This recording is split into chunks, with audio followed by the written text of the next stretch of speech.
Welcome back to the deep dive.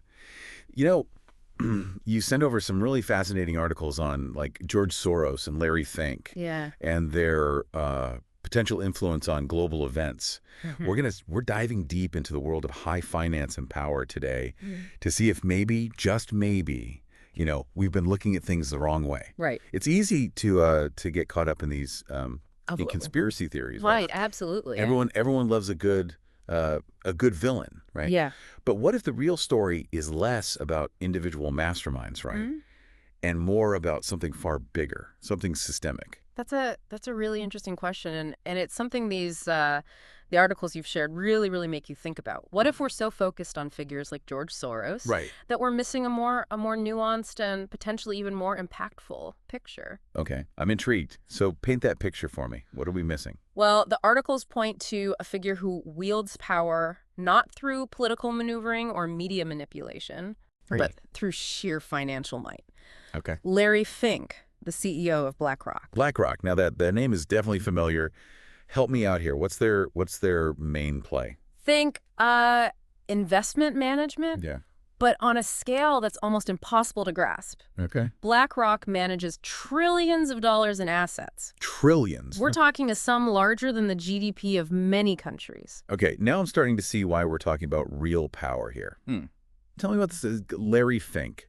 Did he just wake up one morning on a pile of money? What's his story? His story is anything but a straight line to the top. Back in '86, he was a rising star at First Boston, making a name for himself with some seriously smart market bets. Then he misjudged interest rates, thinking they would rise again, like in the inflationary '70s. Right. He bet big and lost big. Wow. It actually cost him his job. Wow, that's a serious setback. You'd think that kind of blow would make someone risk averse, but he went on to co-found BlackRock just a few years later. Yeah. That's some serious bounce back. Yeah. What do you think he learned from that experience? I think that experience, as painful as it was, might have been the key to his success. It forced him to become incredibly sharp when it came to analyzing risk. Okay. He saw how quickly things could change, how a single miscalculation could wipe you out. Right. And that became the foundation of BlackRock's whole approach, understanding and managing risk at a level most people can't even imagine. So he's not just a gambler throwing darts at a board. No. He's playing chess. Yeah. Thinking 10 moves ahead. Right. And then the 2008 financial crisis hits. Yeah.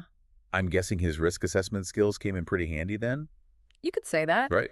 As the entire financial system was on the verge of collapsing, Fink was brought in to advise the government. He was tasked with looking at these incredibly complex and risky portfolios, essentially figuring out which institutions were too big to fail and needed bailouts. Wow. Yeah. So in the midst of all this chaos, he's the one with a clear head. Yeah. The one everyone's looking to for answers. Exactly. That's a powerful position to be in. Yeah. It almost sounds like, I don't know, like he was the one calling the shots, shaping the course of history. Whether he was actively calling the shots is debatable, but there's no question his analysis played a pivotal role in those crucial decisions. Right. And that crisis really cemented BlackRock's reputation as a financial powerhouse. The firm you call when the stakes are highest. Right. But their rise to such influence wasn't just about one man's genius. It was also about being in the right place at the right time, capitalizing on a new financial instrument, the ETF.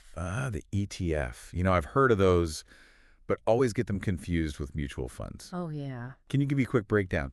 Absolutely. Think of an ETF like a prepackaged basket of stocks. Okay. Let's say you're interested in tech, but you don't want to research hundreds of individual companies. Right. You can buy an ETF that tracks the performance of the entire tech sector. Right. It's like buying a slice of that market pie all at once. Okay, that makes sense. So BlackRock rode the wave of this ETF boom. Exactly. And Fink's understanding of risk allowed them to create these incredibly diverse baskets, catering to all sorts of investors and market appetites. Right. By 2015, they were managing about $5 trillion. Okay. Largely due to their success with ETFs. Right. But get this. Today, That figure has skyrocketed to $16 trillion. Wait, from $5 trillion to $16 trillion in just a few years. It's mind-blowing. Yeah. What are the implications of controlling that kind of wealth? Well, it's not just about holding the money. Right. It's about where that money is invested. Okay. BlackRock owns a significant portion of nearly every major company on the planet. Wow. Think about it. They hold voting power in corporate decisions. Right. They can influence everything from executive pay to environmental policies. They essentially have a hand in shaping entire industries. Hold on. So it's not just about picking stocks anymore. They're actually wielding power on a global scale. That's right. That's both impressive and kind of terrifying at the same time. Yeah. That's where the concept of the big three comes in. Yeah. BlackRock, along with Vanguard and State Street, form this trio of massive asset management firms with unprecedented financial power. Right. The big three. That sounds ominous. Yeah. What sets them apart from other big investment firms? Their sheer scale. These firms often own more shares in major companies than even the founders themselves. Wow, you're right. That does sound ominous. Yeah. The founders, the people who built these companies from the ground up, have less say than these investment firms. That's right. That's a huge power shift. Yeah. It makes you wonder if this concentration of power could lead to another financial crisis. Oh, yeah. Like the subprime mortgage meltdown back in 2007. It's a valid concern. Right. When so much power is concentrated in the hands of so few, the potential for systemic risk definitely increases. Right. What if they make a collective miscalculation? Right. The ripple effects could be felt throughout the entire global economy. Okay, so we've got Larry Fink, this brilliant but secretive figure at the helm of BlackRock, this financial behemoth that's part of this even larger big three, right? And they're all pulling the strings of the global economy. Yeah, it's like something out of a movie. But where does George Soros fit into all of this? You know, the supposed puppet master behind every global event. That's where things get really interesting. Yeah. The articles you shared seem to suggest that focusing solely on George Soros might actually be blinding us to the larger, more systemic issues at play. It's like blaming the messenger while ignoring the message itself. So are they saying that Soros isn't pulling any strings at all? Yeah. Or that he's just a small fish in a very big pond? I think it's more nuanced than that. Okay. The article dives into the history of USAID, right? The U.S. Agency for International Development, and how its mission has evolved over time. Oh. Originally, it was all about humanitarian aid, helping developing nations with healthcare, education, and promoting democratic principles. Right. But somewhere along the way, its role expanded. Expanded how? Yeah. They started building schools in one country while backing a coup in another. That's a bit of an oversimplification, but you're picking up what they're putting down. Right. The article suggests that USAID's funding started being used to support media campaigns and even political agendas that aligned with U.S. foreign policy. Regardless of which party was in power. Yeah. So it became less about altruism and more about furthering American interests. Yeah. Even if those interests weren't always so noble. And they're saying that Soros is just a convenient scapegoat for all of this. Exactly. The article argues that blaming Soros for everything ignores the fact that both Republican and Democratic administrations have utilized USAID to advance their own agendas. Wow. Okay. So it's not just about one, supposed evil genius. Right. But about how powerful institutions, even those with seemingly good intentions, can be used to shape global events in ways we might not even realize. Yeah, that's right. It's starting to feel like we're caught in a web of influence with USAID on one side and these massive financial players like BlackRock on the other. It's almost like there's a new information war being waged. Right. But instead of bombs and bullets, the weapons are money, media, and the subtle manipulation of narrative. And then you have figures like Elon Musk, Jeff Bezos, Mark Zuckerberg. Where do they fit in? Are they altruistic visionaries or just furthering their own agendas? These are the questions we need to be asking. Okay. That is a lot to unpack. You've got financial powerhouses, government agencies, tech giants. Yeah. And somewhere in there, George Soros is probably having a good chuckle. Right. Let's, before we get too lost in this web of influence, let's take a step back and really dig into BlackRock. Yeah, okay. What are their investment strategies? Mm-hmm. What kind of power are they actually wielding? Mm. And most importantly, what does it all mean for you? We'll be right back after a quick break. Okay. And we'll dive deeper into BlackRock. All right, so we're back, and you've just blown my mind with this whole big three situation. Yeah. I get that they have a ton of money and therefore influence, right? But what does that actually look like in practice? Right. How does BlackRock's power affect the average person, like you? That's a great question. Yeah. And it's something that's easy to overlook when you're dealing with numbers in the trillions. Right. But the truth is, yeah.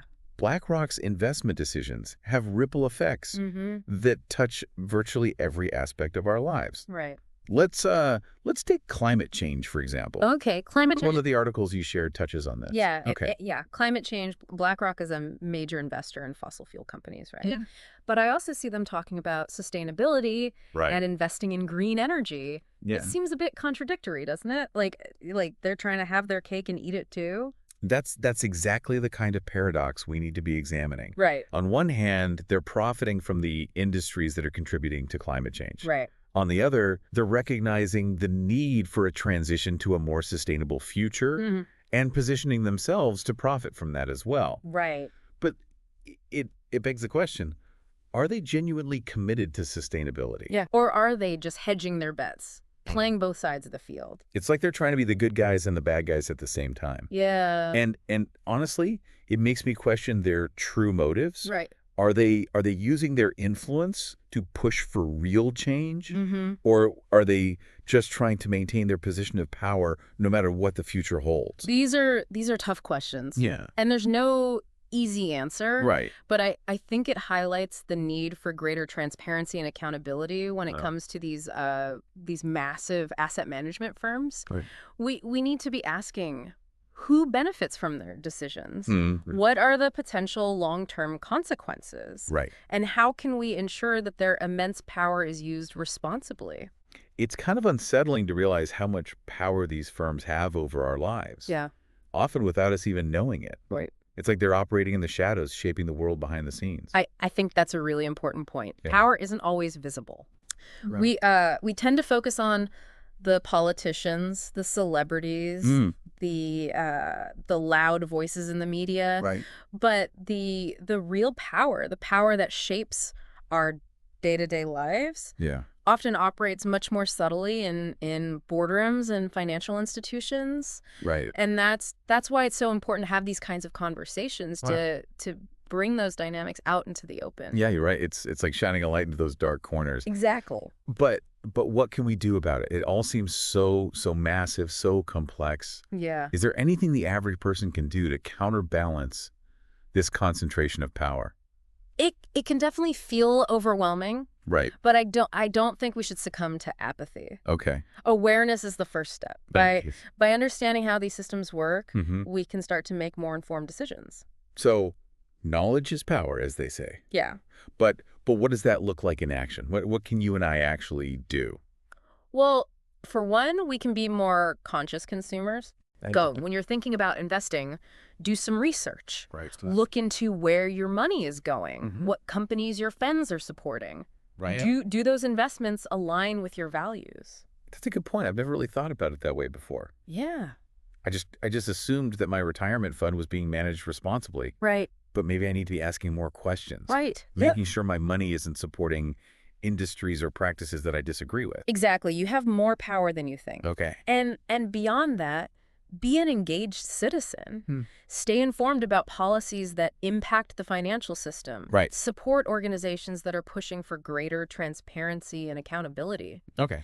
Even something as simple as talking to your friends and family about these issues can help raise awareness. One of the articles you sent me had this really thought-provoking line. Yeah. The next human revolt will be against what we're told. It seems particularly relevant in this context. That's a powerful statement. And it speaks to the need for for critical thinking in today's world. Right. We can't just passively accept the information we're given, Yeah. especially when it comes from those in positions of power. Right. We need to question the narratives we're being fed, seek out diverse perspectives, Right. and ultimately make up our own minds. Especially now with social media playing such a huge role in shaping public opinion. Oh, absolutely. You know, it's interesting. We've been talking about these big institutions, Yeah. these shadowy figures pulling strings. Mm. But what about those tech giants? Right. The ones who control the platforms where these narratives are being spread. Right, right. Do you think figures like Elon Musk, Jeff Bezos, and Mark Zuckerberg, are they part of the problem or part of the solution? That's a question worth exploring for sure. Right. They present themselves as innovators, Yeah. disruptors. Mm-hmm. But their platforms are often used to spread misinformation, Right. to manipulate people's emotions, to Right. create echo chambers where people only see information that confirms their existing biases. Right. It's like a double-edged sword. Yeah. They've created these incredible tools for connection and information sharing, Yeah. but those same tools can be used for more nefarious purposes. It makes you wonder if they're fully aware of the consequences of their creations. Yeah. Or if they even care. Right. I mean, they've amassed so much wealth and power. Mm-hmm. Are they even capable of seeing the world from the perspective of the average person anymore? Right. Or have they become so detached from reality that they're just playing their own game, Right. Oblivious to the impact they're having on society? It's hard to say what's going on in their minds, but I think it's important to remember that they're not all powerful. They need users, they need engagement. Right. They need our attention to maintain their influence. Right. And that's where we have some leverage. So what are you suggesting? Yeah. That we boycott social media? That's one option. Right. Though it's not necessarily practical Right. or even desirable for everyone. Right.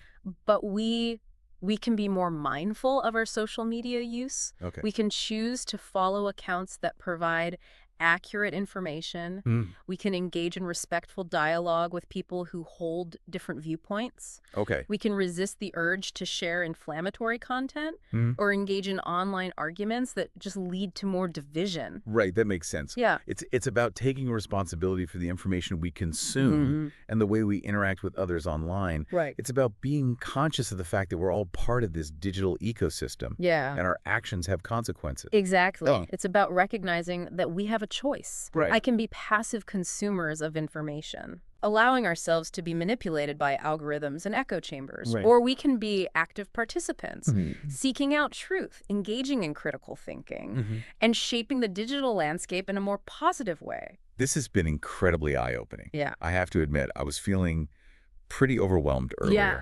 Like it's all just too big, too complicated for one person to make a difference. Right. But you're right. Awareness is the first step. Exactly. And once you're aware, you can start making conscious choices. That's the spirit. It's not about feeling powerless or giving up. It's about understanding the forces at play and finding ways to exert your own influence, however small it may seem. Right. Remember, every little action can have a ripple effect. I like that, the ripple effect. So where do we go from here? We've talked about BlackRock, USTD, the big three, the tech giants, and George Soros is probably off somewhere, still chuckling. What's the takeaway for you? What's the one thing you want our listeners to remember?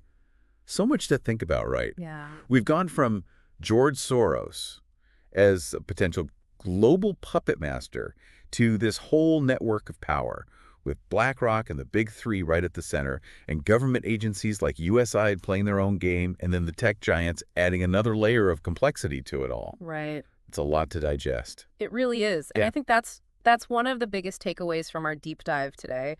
The world is far more complex than we often realize. Yeah. We like to simplify things, point fingers at individuals and say, they're the problem. Yeah. But often the real story is much more nuanced, involving a web of interconnected forces and institutions. And that web, as we've seen, includes not just the obvious players, the politicians and the media, but also these financial behemoths like BlackRock, operating behind the scenes with trillions of dollars at their disposal. It's almost like a parallel power structure, shaping the world in ways we don't even fully comprehend. Precisely. Yeah. And it's not about demonizing these institutions or individuals. Right. It's about understanding how power operates, how decisions are made, and how those decisions ultimately impact our lives. Right. Because once you understand those dynamics, you can start to engage with them in a more informed and empowered way. You know, when we first started talking about Larry Fink, I have to admit I was a little starstruck. Right. This guy who bounced back from a major setback to become one of the most powerful figures in the financial world, advising governments, shaping global markets. Yeah. Pretty impressive story. Yeah. But now I'm seeing him less as a hero or villain and more as a symbol of this larger system. Right. This complex interplay of money, power, and influence. I think that's a really insightful observation, and it speaks to the importance of critical thinking, of looking beyond the surface narratives and digging deeper to understand the underlying systems at play. Okay. Because when it comes to power, the most dangerous thing is not knowing how it operates. Right. Not seeing the strings that are being pulled. So what does it all mean for us? Right. For the average person trying to navigate this complex world? Yeah. Is there any hope of actually influencing these systems? Or are we just along for the ride?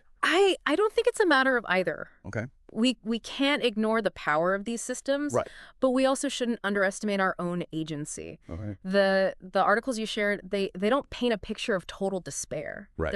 They're a call to action and an invitation to engage with these issues in a more critical and informed way. Okay. And that starts with awareness, with understanding the forces at play. And then what? What can we do with that awareness? Right. How do we translate that into meaningful action? Well, as we discussed earlier, we can be more conscious consumers, more engaged citizens. Okay. We can support organizations that align with our values. Right. Advocate for policies that promote transparency and accountability, and use our voices to challenge narratives that we believe are harmful or misleading. It sounds like a lot of work, honestly. Yeah. And who's to say it'll even make a difference? It's true. Change doesn't happen overnight. Right. But I think it's important to remember that power is never absolute. Oh. These systems, they rely on our participation, on our acquiescence. Right. And the more we question, the more we push back, the more we demand better, the more likely they are to respond. Okay. That's actually pretty inspiring. Yeah. It's not about feeling powerless. Right. It's about recognizing that we do have power. Right. Even if it's not always obvious. It's about using our voices, our choices, our actions to create the world we want to see. Exactly. Yeah. And that doesn't mean we have to become full-time activists or political junkies. Right. It can start with small steps, with everyday choices. The way we spend our money, the information we consume, the conversations we have. Right. All of these things contribute to shaping the world around us. So as we wrap up this deep dive, what's the one thing you want our listeners to take away?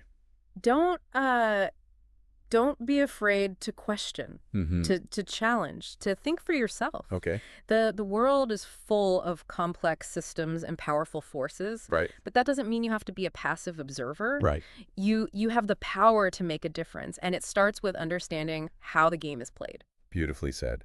So to you listening, thanks for joining us on this deep dive into the world of power and influence. Yeah.